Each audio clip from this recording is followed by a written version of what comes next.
ಎಲ್ಲ ಕರೆಕ್ಟಾಗಿ ಟ್ಯಾಲಿ ಆಗಿದೆ. ರಾಮನ್ ಲೆಕ್ಕ ಕೃಷ್ಣನ್ ಲೆಕ್ಕ ಎರಡೂ ಇದೆ. ಪ್ರತಿ ಸಲ ನಿನ್ನ ಥರ ಮಾಡೋಕ್ಕಾಗಲ್ಲ. ನಂತರ ನೀವು ಮಾಡೋಕ್ಕೆ ಸಾಧ್ಯನೇ ಇಲ್ಲ ಬಿಡಯ್ಯ. ಯಾಕೆ ಸಾಧ್ಯ ಇಲ್ಲ? ನಿನ್ನ ಥರನೇ ಫ್ರೆಂಚ್ ಬಿಯರ್ಡ್ ಬಿಡೋಣ ಅಂತ ಗಡ್ಡ ಬಿಡ್ತಾ ಇದ್ದೀನಿ.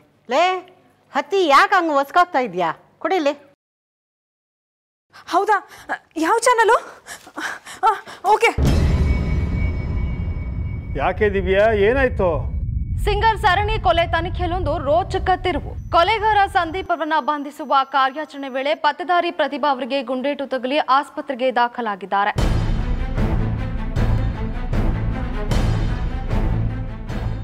ನಿಜವಾದ ಕೊಲೆಗಾರ ಇದೇ ಊರಿನ ಪ್ರಖ್ಯಾತ ರತ್ನ ಜ್ಯುವೆಲರಿ ಮಾಲೀಕರಾದ ಸಂದೀಪ್ ಅವರು. ಪೊಲೀಸರ ಕಾರ್ಯಾಚರಣೆಗೆ ಜೊತೆ ನಿಂತ ಪತ್ತೇದಾರಿ ಪ್ರತಿಭಾ ಅವರಿಗೆ ಕ್ರೆಡಿಟ್ ಸಲ್ಲಬೇಕು ಅಂತ ಬಲ್ಲ ಮೂಲಗಳು ತಿಳಿಸುತ್ತವೆ.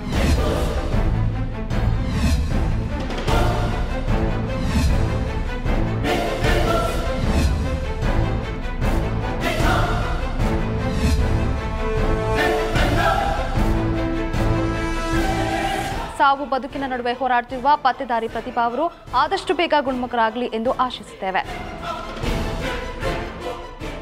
ಕೊಲೆಗಾರ ಸಂದೀಪ್ ಸ್ಥಳದಲ್ಲೇ ಸೈನೈಡ್ ತಿಂದು ಸಾವನ್ನಪ್ಪಿದ್ದು ಮರಣೋತ್ತರ ಪರೀಕ್ಷೆಗಾಗಿ ಆತನನ್ನ ಆಸ್ಪತ್ರೆಗೆ ಕರೆದೊಯ್ಯಲಾಗಿದೆ.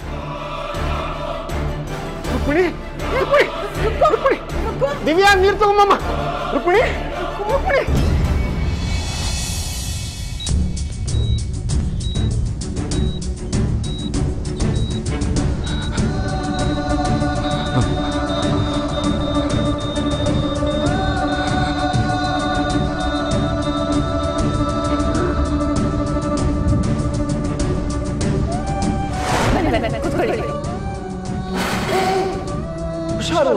ನೋಡ್ಕೊಂಡು ಕೂತ್ಕೊಳ್ಳೋತಾನೆ. ನೀವಿದ್ದೀರಲ್ಲ, ನಾನು ಬೀಳದೆ ಇರೋ ಥರ ಹೇಳ್ಕೊಳ್ಳೋದು.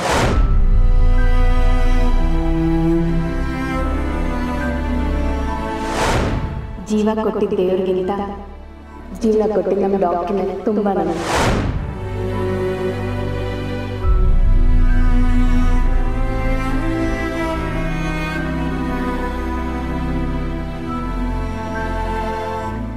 ಹೆದರ್ಕೋಬೇಡಿ, ಧೈರ್ಯವಾಗಿ ಮಾಡಿ.